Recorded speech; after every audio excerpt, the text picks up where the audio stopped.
요한복음 7장 37절부터 53절까지 우리가 이제 말씀을 읽었습니다. 여기에서 오늘 나눌 질문은 에, 손을 대지 않았다. 이 말씀이 44절에 보면 끄트머리에 그 중에 그를 잡고자 하는 자들도 있으나 손을 대는 자가 없었더라. 이게 이제 이 사건의 오늘 주제 중간에 나오는 말이에요. 근데 이 사람들이 어, 그를 44절에 그 중에는 그를 잡고자 하는 자들이 이미 지금 그 예수님이 말씀하시는 곳에 가 있었던 거예요. 그런데 예수님이 무슨 말씀하시느냐면 누구든지 목마르거든 내게로 와서 마시라. 나를 믿는 자는 성경의 이름과 같이 그 배에서 생수의 강이 흘러나리라. 지금 오늘 이 설교 말씀을 지금 듣는 거예요. 설교가 아니라 예수님이 가르치는 말씀을 지금 듣고 있었던 거예요. 듣다가 보니까 이제까지 자기들의 그 제사장들과 바리새인들이 가르치는 말씀과 다른 것에 대해서 지금 이렇게 이들이 깨닫는 거예요. 그 깨닫는 건 뭐냐? 지금 가르치는 내용이 틀렸다는 것을 지금 인식하는 거예요. 그래서 지금까지 그 율법 이제 제사장들과 서기관과 바리새인들이 가르친 거는 뭐냐면 그들이 가르치는 건 설교처럼 했죠. 그래서 율법을 잘 지켜가지고 하나님께 충성하는 사람이 되라, 헌신하는 사람이 되라 이렇게 배웠을 건데 예수께서는 그 조문 그러니까 문자로 하지 아니하고 그분이 가르치시려고 하는 것은 문자 속에 감추어진 하나님의 의도가 무엇인가에 대해서 지금 얘기하는 것이고 그것이 우리 배에서 생수의 강처럼 흘러나는 때가 오는 것은 성령을 받아야 된다. 성령을 받으면 그러한 때가 온다. 지금 얘기를 하는 거예요. 그래서 우리도 예전에 이제는 하는 말이 예전에 그 성경 읽고 내가 깨달은 말로 하는 게 아니라 내가 생각하고 이거 이런 뜻일 것이야. 그래서 요즘에 얘기하죠. 마태복음 저기 6장에서 지금 강론하시면서 일용할 양식을 주시고 그러는데 일용할 양식이 오늘이라는 날이 지금 당장 꼭 필요한 말. 그것이 누군가에게 필요한 이 말이 내게 받아가지고 또 그에게 주을 때 그에게는 오늘 꼭 받아야 되는 그 말이라는 거죠. 아니, 전도자가 매일 오는 것도 아니고 전도자가 그에게 어떤 그 성령에게 계시로 어떤 말을 할 때는 그 사람만 오늘 그걸 붙잡지 않으면 어쩌면 다시는 본받을 수 있는 기회가 없을 수도 있기 때문에 오늘이라고 소개되는 거 아니냐. 이제 이렇게 저는 이렇게 이해를 했어요. 그 말씀을 들으면서.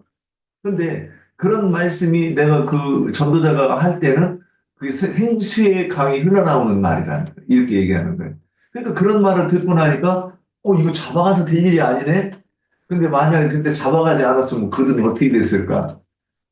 아마 심각한 그 문제가 있었을 거예요.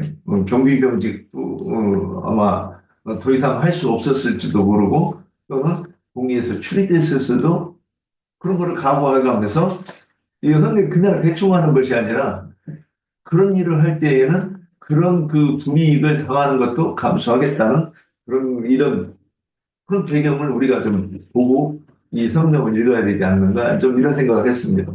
자, 그리고 오늘 손을 대지 않았다 그러면 그러니까 여기서 손을 대지 않고 가면 그 다음에 있을 일을 사람이 나이 먹고 가정을 가진 사람이 그 생각을 안 했겠는가? 하다못해 사장님 말을 회사다니면서 사장님 말만 거역해도 내가 잘릴지도 모르고 그러는데 지금 이 종교 신정국가인 이 그 이스라엘에서 제사장과 저기 그 서기관과 바리새인들이 잡아오라고 그러는데 그 관원인 성전 경비병이 안 잡아간다. 그러면 제가 보기에는 분명히 그 사람들이 감수해야 되는 어떤 그게 있을 거라고 이렇게 봅니다. 그럼에도 불구하고 손은 안 댔대요. 자, 이게 오늘 이제 그런 거 손을 안 댄 것에 대해서 제가 질문하면서도 우리 지체들이 오늘 어떤 야, 이거 답하기 어렵겠다. 나도 어려우니까, 저도 어려우니까. 제가 소화가 돼가지고 이 질문을 낸 게 아니라 이 질문을 통해서 좀 더 깊이 우리가 이렇게 이제 어떤 그 손을 대는 거, 또 손을 떼는 거, 또, 의인이, 누구를 붙든다는 거, 또 악인이 누구를 뭐 올무로 잡는다든가, 웅덩이에 잡는 여러 가지 말씀들이 생각이 났어요. 근데 저도 이렇게 명쾌하게 딱, 이거 오늘 내가 제시할 건 이겁니다. 이런 부분들이 잘 안 잡혀가지고, 자, 오늘 하는 거니까 저도 여러분들의 그 나누는 말씀을 통해 이렇게 좀 정리도 되고, 은혜도 받고 그런 시간이 됐으면 합니다. 자, 시작합시다. 자, 그 손대지 않았다에 대해서 뭘 생각하셨는지, 한번 우리 시작해. 요한복음 43장, 7장 43장 예수를 인하여 우리 중에서 증문이 되니 그 중에는 그를 잡고자 하는 자들이 있으나 손을 대는 자가 없었더라. 율법에는 사형을 해당한다는 범법자를 사형시키려면 반드시 두세 증인의 증거가 있어야, 두세 증인의 일치가 있어야 그 사람을 사형해야 된다는 그런 그 판정이 나는 것이잖아요. 이게 반드시 증인이 먼저 돌로 치며 불러선 백성들이 돌로 쳐서 죽여야 했습니다. 예, 신명기 한번 볼게요. 신명기 17장. 내가 여기 기록된 게 있네. 1절 두 사람이나 세 사람 중원으로 비울 것이요. 한 사람으로는 한 사람으로는 이제 증인이 되지 않으니까 두 사람이 증인으로만 죽일 것이다. 그렇게 말씀하셨고 이런 자를 죽이기 위해서는 증인이 먼저 그에게 손을 댄 후에 뭇 백성이 손을 댈지니라.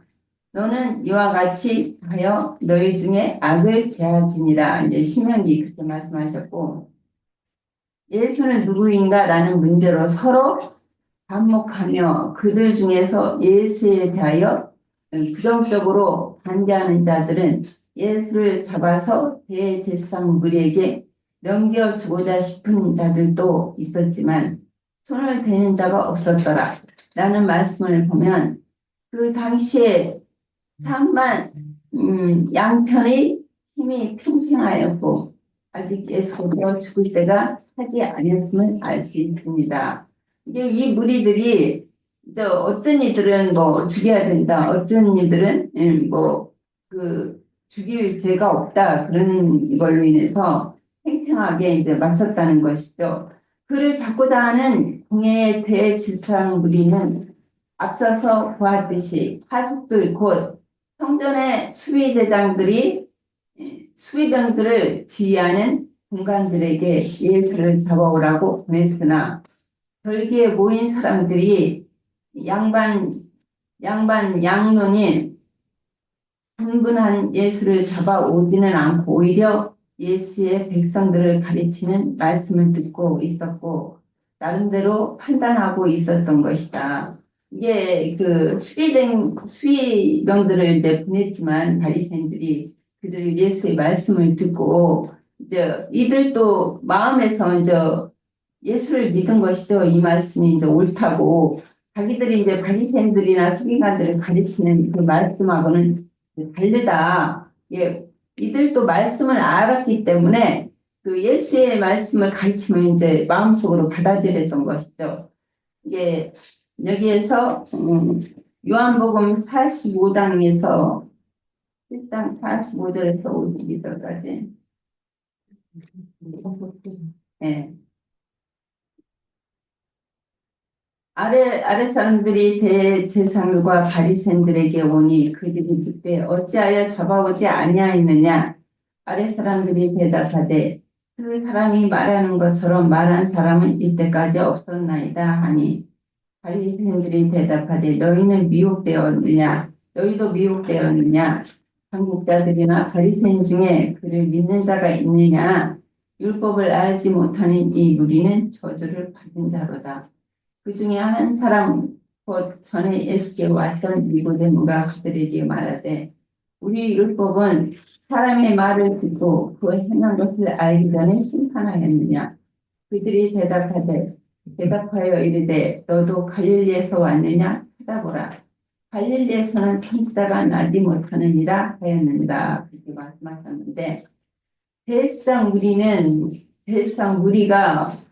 우리는 하나들이 성전 수비병들은 지금까지 랍비들에게 들었던 가르침과는 전혀 다른 차원의 가르침을 예수께서 들어보고 유대 랍비들의 가르침과는 다른 영적인 감명을 받았으므로 그 사람이 말하는 것처럼 말한 사람은 이때까지 없었나이다 하고 답변했던 것이다.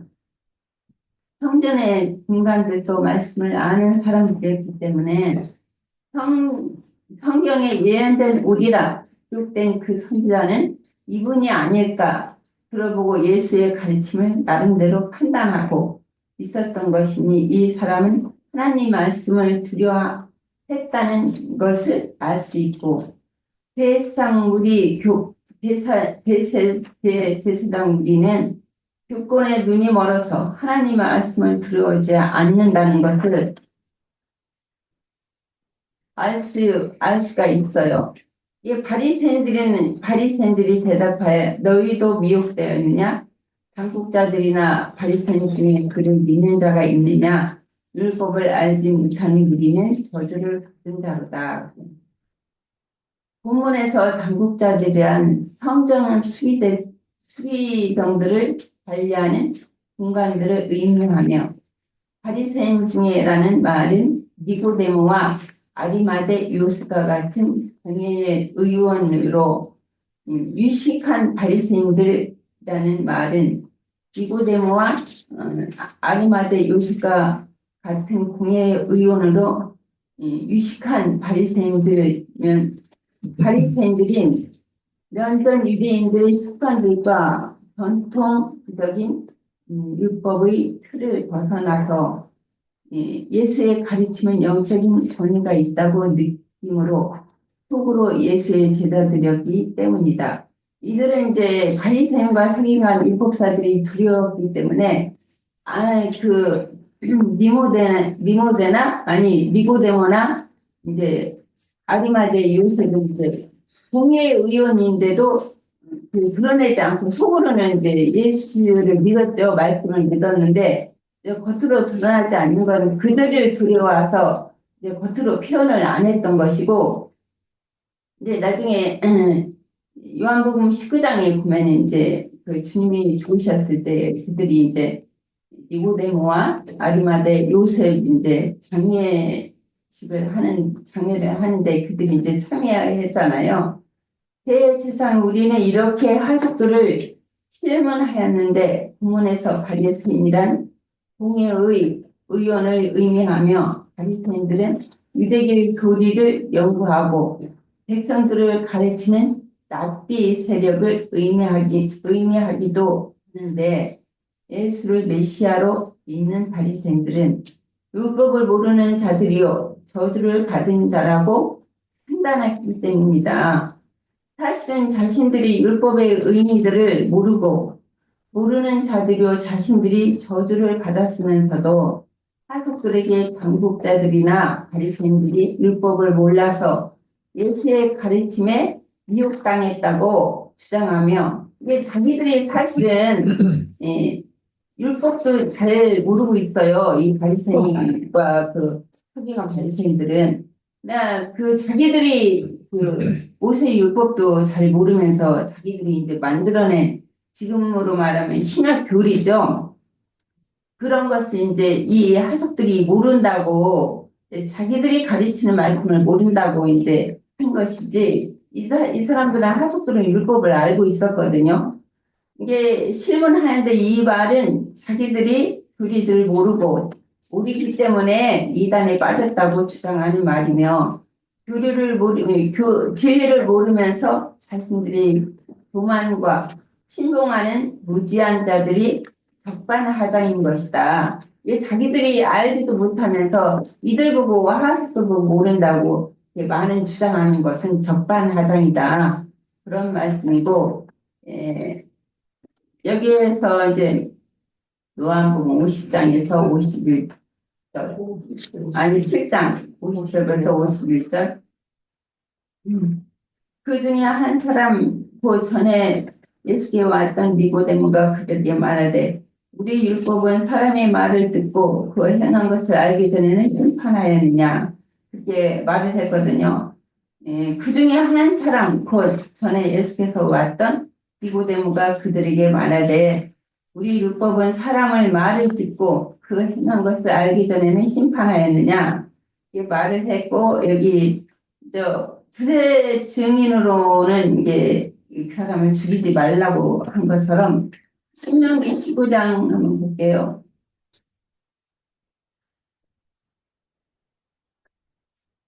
구 장 5절에서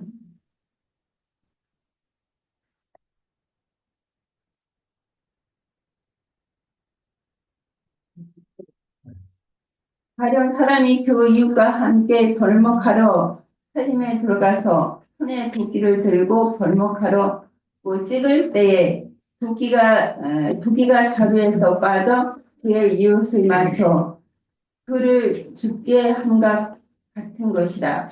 이런 사람은 그 성읍 중에 하나로 도피하여 생명을 보존할 것이라.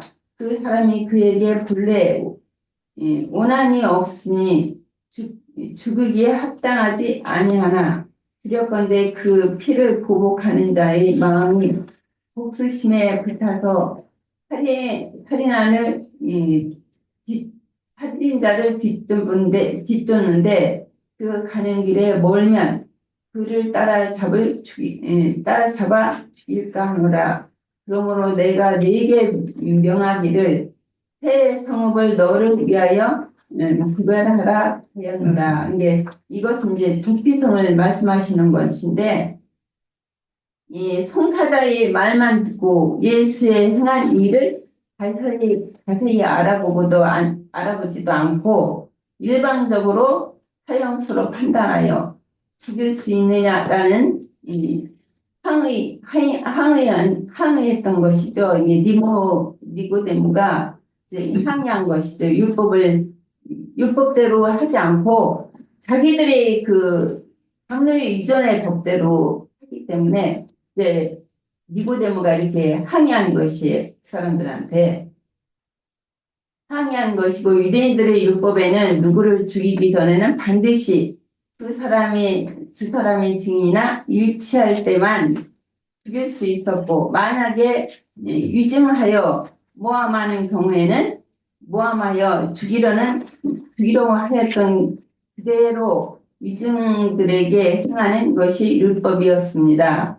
이게 그 율법의 말씀으로 두세 증인으로 확정이 되면 그 사람을 죽이는 것이지, 확정이야 위증이면은 그 사람을 죽일 수 없다는 것이고, 여기 내가 열왕기 상 한번 21장 볼게요.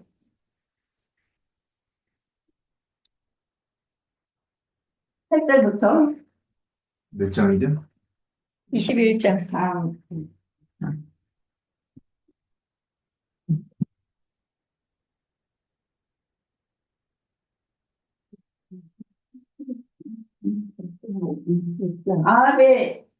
아합의 이름으로 편지를 쓰고 그 의인을 치고 공하여 그의 성읍에게 나봇과 함께 사는 장로들과 귀인들에게 보내니, 그 편지 사연에 이르기를 금식을 선포하고 불량자 두 사람을 그의 앞에 마주 앉히니 그에게 대하여 증언하기를 내가 하나님과 왕을 저주하였다 하게 하고 곧 그를 끌고 나가서 돌로 쳐 죽이니라 하였더라.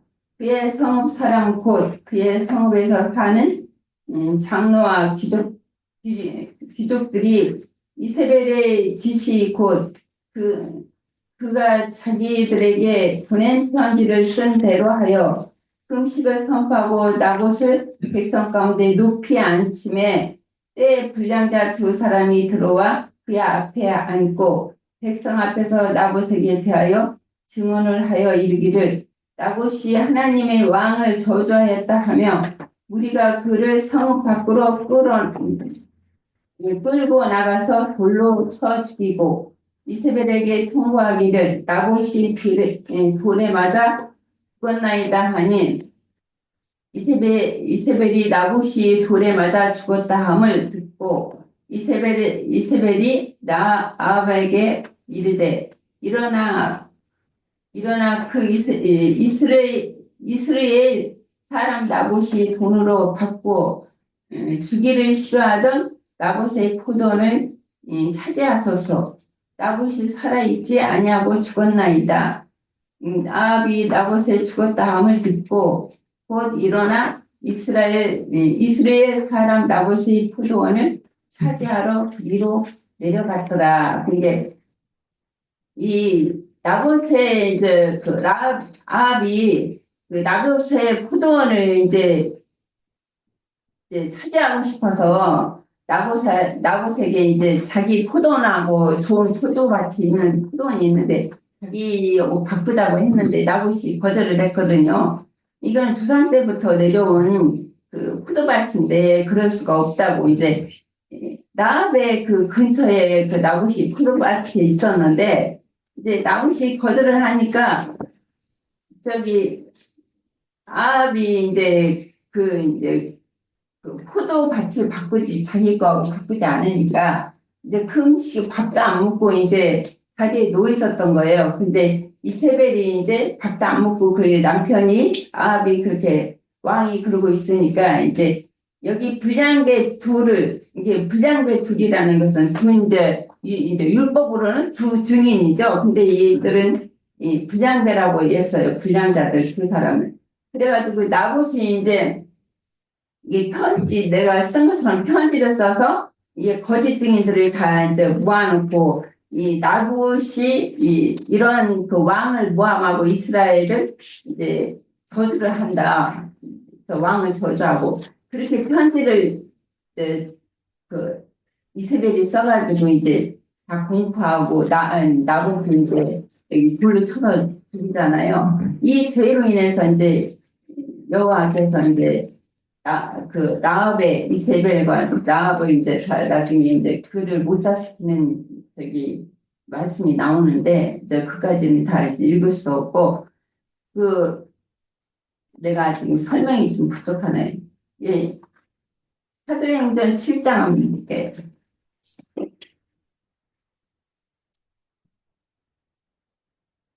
7장 54절.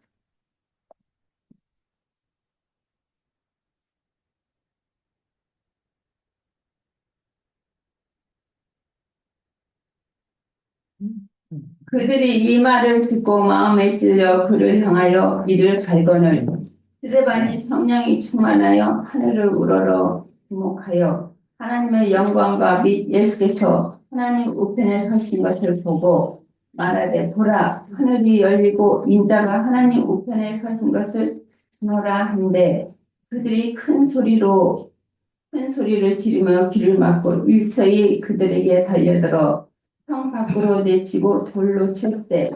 증인들이 옷을 벗어 사울이라나 하는 청년 앞에 두니라. 그들이 돌로 스데반을 치니 스데반이 부르짖어 이르되 주 예수여 내 영혼을 받으시옵소서 하고 무릎을 꿇고 크게 불러 이르되 주여 이 죄를 저들에게 돌리지 마옵소서. 이 말을 하고 자니라. 이게 사울이라는 여기서도 사울이 이제 증인이라고 이제 돌로 치는 자들의 이제 옷을 맡아갖고 있다고 했는데 이런 것은 아까 그 열왕기 상하고 나봇을 이제 거짓 정인들을 불량배들을 세웠고 여기도 이제 그 스데반의 예수님이 죽은 것처럼 이 스데반 증인들도 이렇게 해서 다 죽는 거잖아요. 그러니까 이제 돌을 맞아서 여기는 참 증인들이 아니라 거짓 증인들을 세워가지고 이렇게 불의하게 그 참 증인들이 순교를 당하는 것을 보는데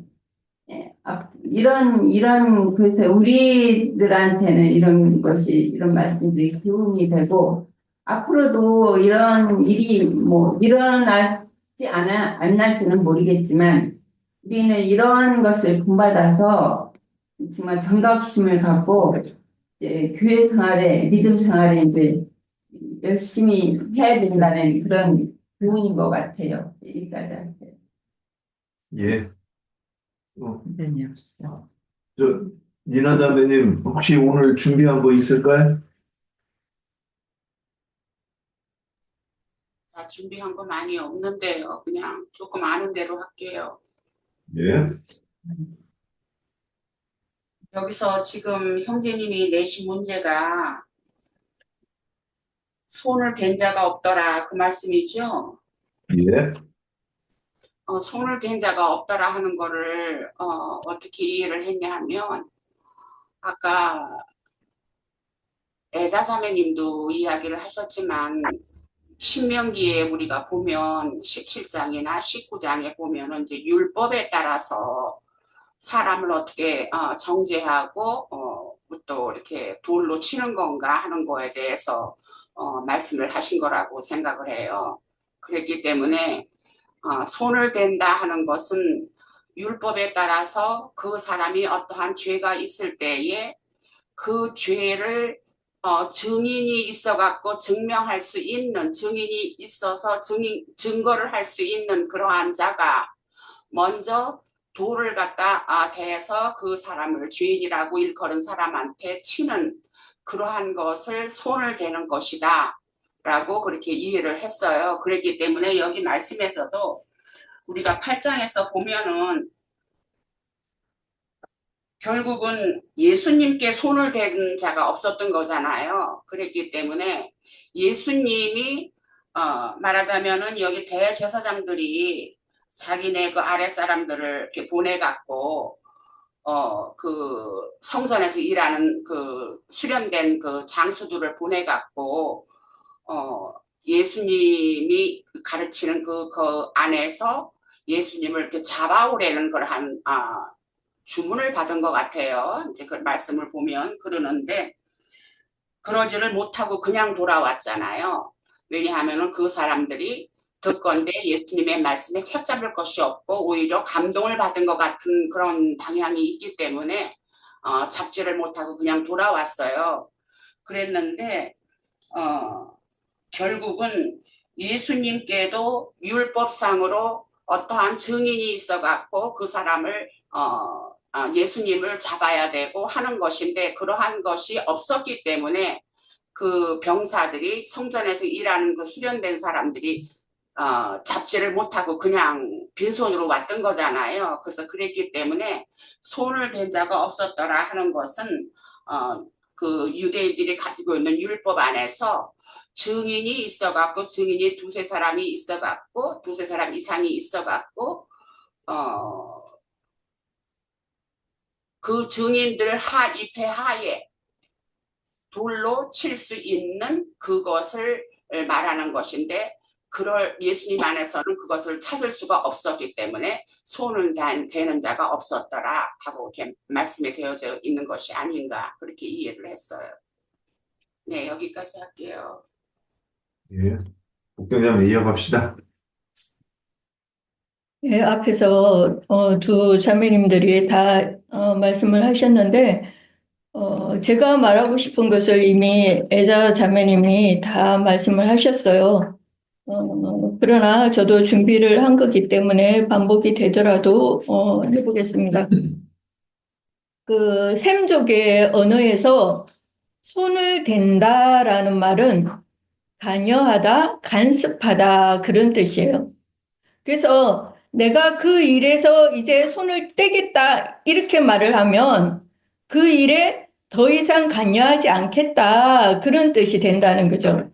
이것은 우리도 셈족이기 때문에 이미 그런 표현들을 우리도 많이 사용을 하고 이미 잘 알고 있죠. 그래서 오늘 요한복음 7장 44절에 손을 대는 자가 없었더라. 이 말은 신명기 17장의 그 율법에서 나온 말인데, 앞에서 읽었지만 다시 읽어볼게요. 신명기 17장 6절 7절입니다.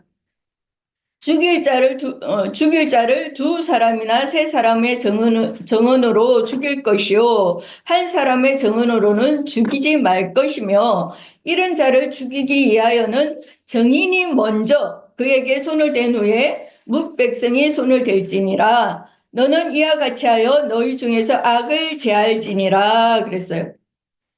예수님을 죽이려고 하는데도 손을 대는 자가 없었다는 이 말은 여기 지금 신명기 17장에서 인용이 된 말인데 죄인을 죽이고자 하면 둘이나 세 사람의 정인의 그 증거가 일치해야 된다는 것이 이스라엘의 율법인 거예요.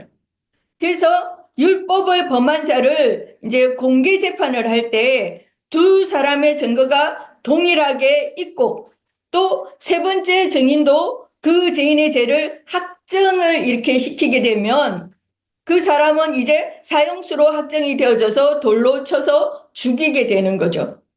그런데 돌로 쳐 죽일 때는 죄인을 이렇게 둘러싼 무리들이 무조건 돌을 다 던지는 것이 아니고 증인들이 자기가 증거한 말에 대해서 이제 관여를 해서 그 사람들이 맨 먼저 손을 대야 된다는 거예요.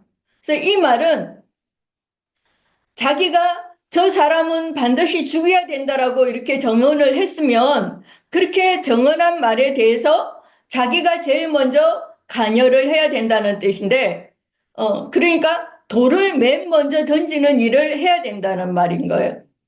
이것을 보고 손을 댄다 이렇게 표현을 하는 겁니다.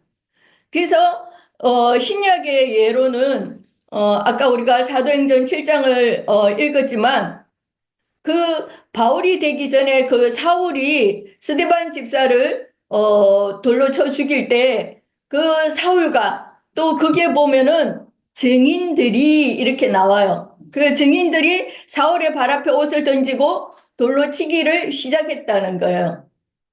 그러니까 그 증인들이랑 그 사울이 그러니까 두세 사람이 되잖아요. 그러니까 이제 그렇게 했다는 거죠.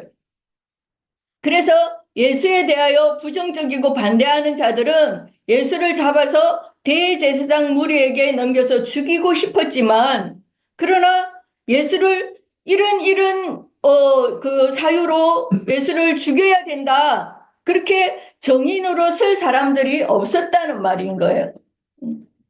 공회의 대제사장 무리가 성전의 수비병들을 지휘하는 그 군관들에게 예수를 잡아오라고 보냈지만 예수를 잡아오지는 않고 오히려 예수님이 백성들을 가르치는 말씀을 듣고 있었고 나름대로는 이미 그 예수님의 말씀을 판단하고 그러면서 이미 예수의 그 말씀에 뭐라 그래야 되나? 은혜를 입은 거죠. 그러니까 이미 예수의 제자가 된 거예요. 자기네들은 속으로. 왜냐하면 이 군관들이라는 것은 성전의 수비병들을 관리하는 그런 자들로서 12지파에 속한 사람들이기 때문에 유대교의 그런 간섭이나 전통적인 율법 제도를 잘 알고 있는 사람들인 거예요.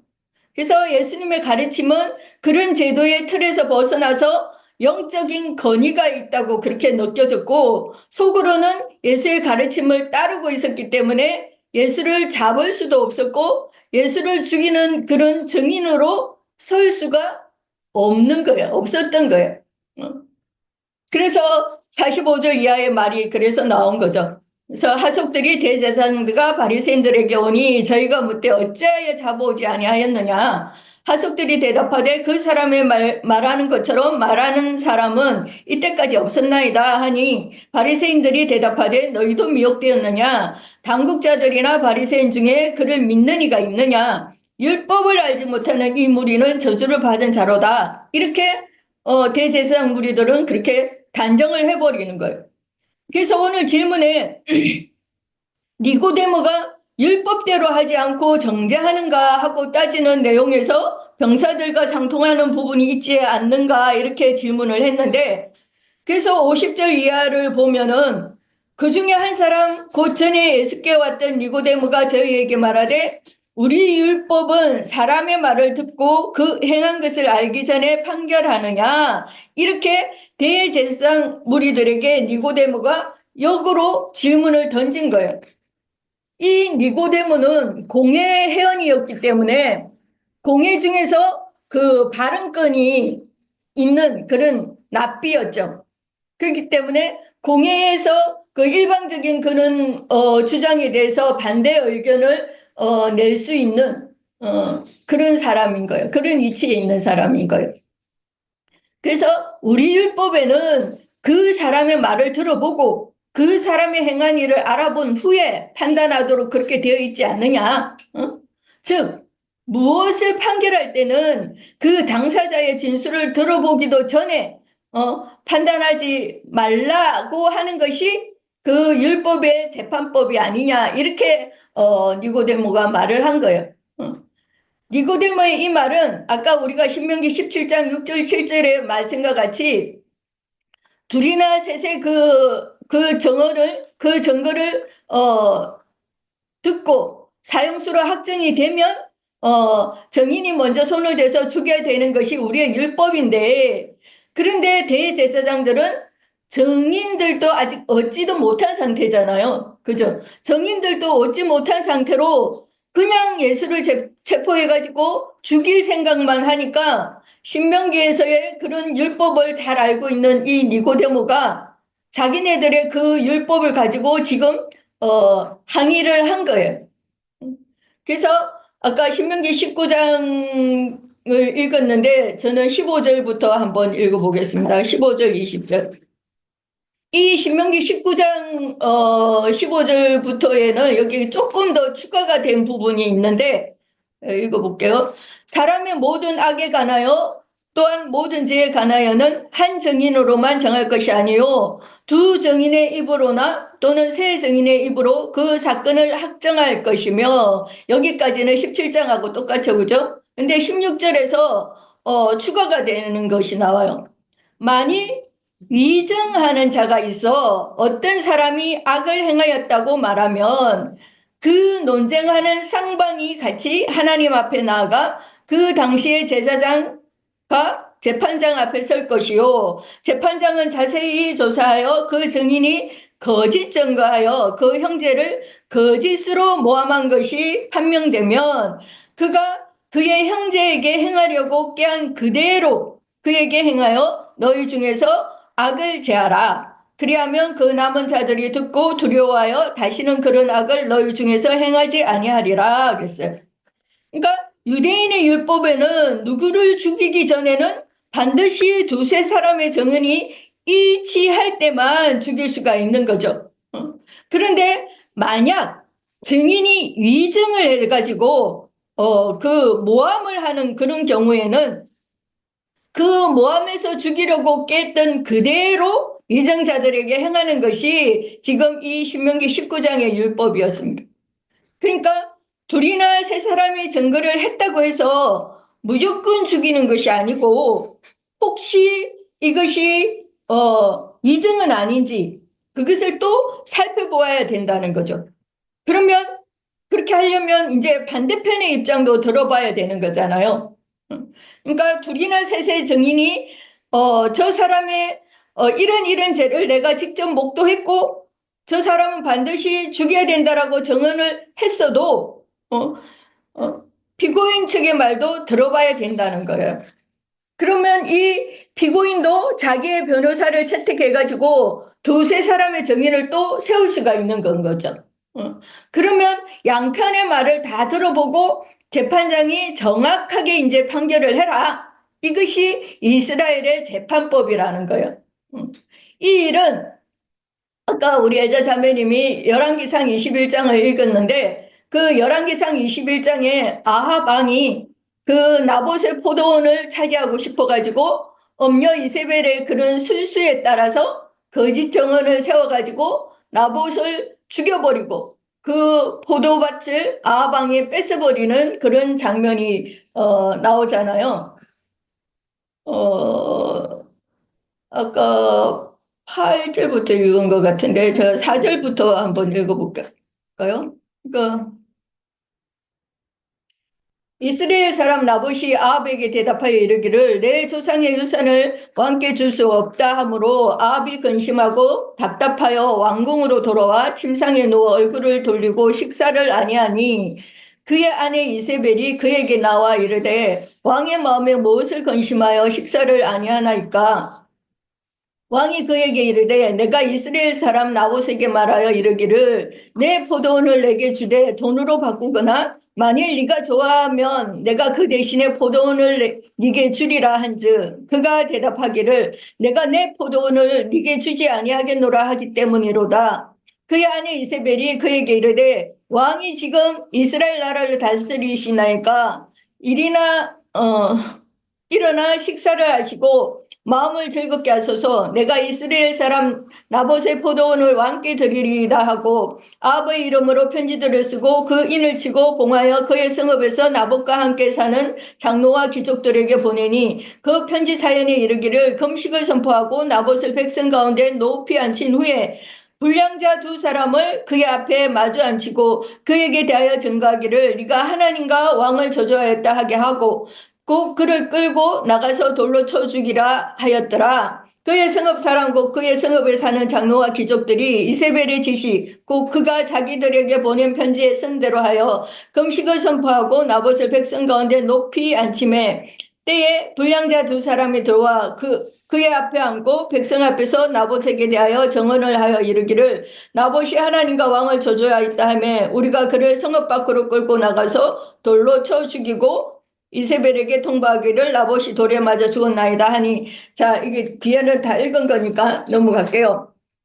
이렇게 엄녀 이세벨의 실수로 불량자 두 사람이라고 했는데 이 사람들이 즉 거짓 증인이죠. 그죠? 거짓 증인을 세워서 나봇을 죽여버리고 그 포도밭을 아합 왕이 뺏어버렸다는 거예요. 그러면 율법대로 하자면 나봇에게도 나봇을 변호할 수 있는 그런 증인을 세워서 재판을 했어야 되는데 어느 한쪽 편만 그러니까 고소하는 사람 말만 듣고서 나봇을 죽였다는 거예요. 그리고 또 우리가 에스더에서도 이렇게 보면 모르드게를 죽이려고 하만이 거짓으로 모함을 하잖아요. 거짓 증거를 하잖아요. 그런데 모르드게의 조카인 그 왕후 에스더를 통해서 하만이 그렇게 술수를 부려서 이정한 것이라는 것이 이제 밝혀지게 되니까 어떻게 됩니까? 오히려 모르드게를 매달려고 세운 그 장대에 하만 자기 자신이 거기에 매달리게 되잖아요. 그래서 죽게 되잖아요. 그래서 이런 것을 지금 니고데모가 이런 율법을 염두에 두고 우리 율법은 사람의 말을 듣고 그 행한 것을 알기 전에 판결하느냐 그랬지만 사실은 지금 이 말이 풀면은 어떤 말이에요? 우리 율법에는 두세 사람의 피고인 측의 말만 듣고 그가 무엇을 행했는지는 그것도 자세하게 알아보지도 않고 그냥 사형수로 판결하라는 것이 아니지 않느냐 이렇게 지금 니고데모가 말을 한 거예요.